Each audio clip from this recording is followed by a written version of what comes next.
Hello viewers, in this short snippet I'm going to explain the importance of the most important political group in the US, which is the Israel lobby.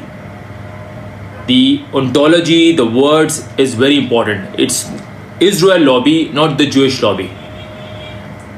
And this lobby, as Professor John Mearsheimer argues in his book, is the most important player which crafts the US Middle Eastern policy and which crafts the policy vis-a-vis Palestine and Israel. And anyone who dare opposes Israel lobby is endangering his or her own political career. Why? Because Israel lobby comprises of such groups, such financial groups, I would say, or groups which funds campaigns of political leaders in the US that can make or break any political leader aspiring for US House of Representatives, which is the lower house, or the US Senate, which is the upper house. It has the financial muscle, it has the financial clout, and it has the political clout also that can make or break any political leader or any political election. This group is not some kind of a cabal who works secretly. It's a group which Professor John Mearsheimer argues actually works quite legally, which is allowed in the US political system. Lobbying is a very genuine, it's a very legal phenomena in the US politics. So this group, this close-knitted group, it has some factions which include not only AIPAC, the American Israel Public Affairs Committee, Conference of Presidents, Zionists of America.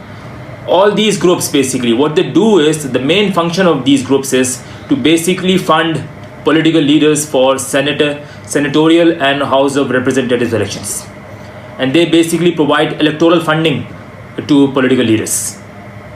So anyone who wants to get these fundings will basically have to argue quite vehemently, I would say, quite vociferously, for Israeli state, for their perceived US and Israeli interest.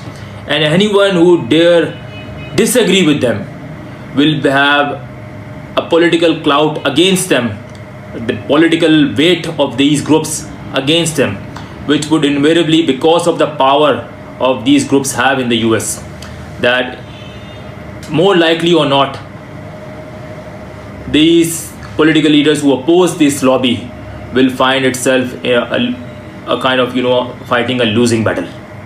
And that is the reason why any political leader in the US who wants to run for the elections in the US will never oppose this lobby. The characteristics of this lobby, I would like to point out, are two main facets of this. Number one,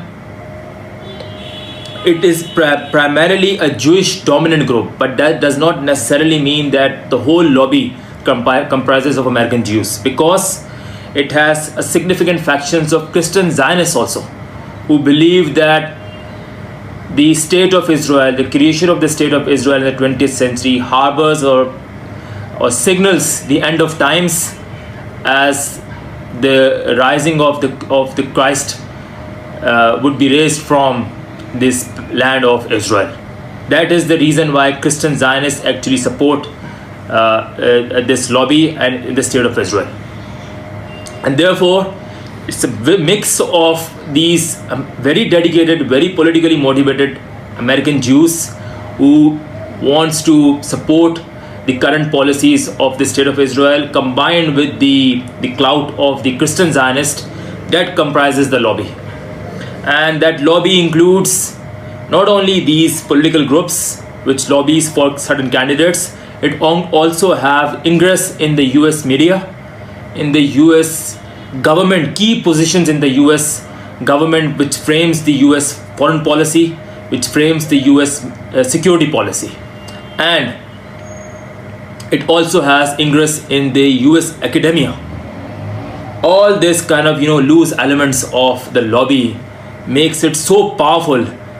It has so much media muscle, so much political ingress in the US system, that makes it one of the most powerful groups in the US, political groups in the US. And compare it with the Islamic or the Muslim groups or the Arab groups, which are generally not very united, which do not have the intellectual capability, which do not have the financial muscle, and I would say, not apart from this, they do not have the political unity or the political motivation to counter the weight of the Israel lobby.